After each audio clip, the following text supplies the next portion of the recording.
اللهم صل علی محمد وعلی آل محمد کما صلیت علی ابراہیم وعلی آل ابراہیم انک حمید مجید۔ اللهم بارک علی محمد وعلی آل محمد کما بارکت علی ابراہیم وعلی آل ابراہیم انک حمید مجید۔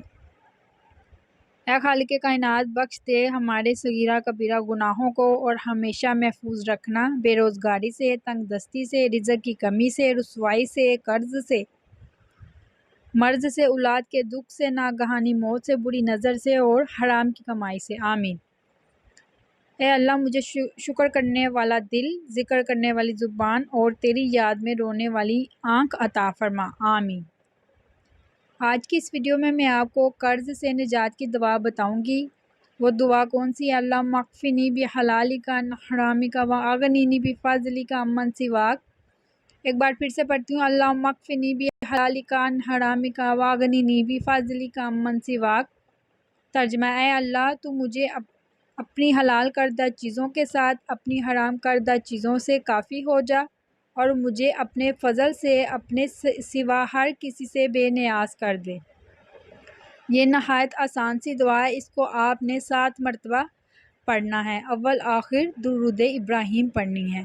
اگر آپ کا قرض زیادہ ہے تو آپ اس کی تعداد زیادہ کر دیں، اگر آپ کا قرض تھوڑا ہے تو آپ اس کو 7 مرتبہ پڑھ سکتے ہیں۔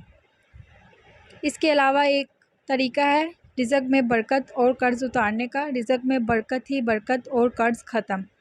محترم حضرت حکیم صاحب دامت برکاتہ السلام علیکم ایک مرتبہ اپنے درس میں کھانا کھانے کے بعد مسنون دعا کا اہتمام کرنے اور ساتھ ہی 3 مرتبہ استغفار کرنے کا فرمایا تھا، اور فرمایا تھا کہ جو اس کا مسلسل اہتمام کرے گا، اس کے گھر کا دسترخواں تا حیات سجا رہے گا۔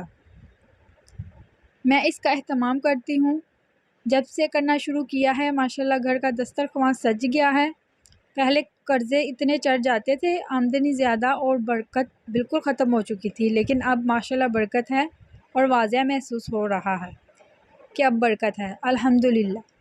اس عمل کی بدولت سے میرے دسترخواں پر طرح طرح کی چیزیں سج جاتی ہیں۔ وہ دعا کون سی ہے؟ وہ دعا کھانا کھانے کے بعد کی ہے، الحمدللہ الذی اطعمنا وسقانا وجعلنا من المسلمین۔ یہ کھانا کھانے کے بعد کی دعا ہے۔ اس کے ساتھ آپ نے ایک چیز ایڈ کرنی ہے، استغفار۔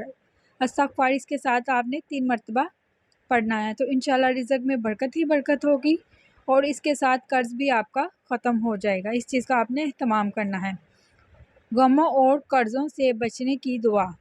اے اللہ، میں غم و فکر سے تیری پناہ مانگتا ہوں یا مانگتی ہوں، افلاس اور کاہلی سے تیری پناہ میں آتا ہوں یا آتی ہوں، بخل اور بزدلی سے تیری پناہ چاہتا ہوں یا چاہتی ہوں، اور قرض کے غلبے اور لوگوں کے تسلط سے تیری پناہ چاہتا ہوں یا چاہتی ہوں، آمین۔ اللہ تعالیٰ ہمیں قرضوں سے قرض اتارنے کی توفیق عطا فرمائے اور ہم سب کو قرض سے محفوظ رکھے۔ تو یہ تھی آج کی ویڈیو، اچھی لگے تو لائک کریں اور میرے چینل کو سبسکرائب کریں۔ ملتے ہیں کسی نیکسٹ ویڈیو میں، تب تک کے لیے خدا حافظ۔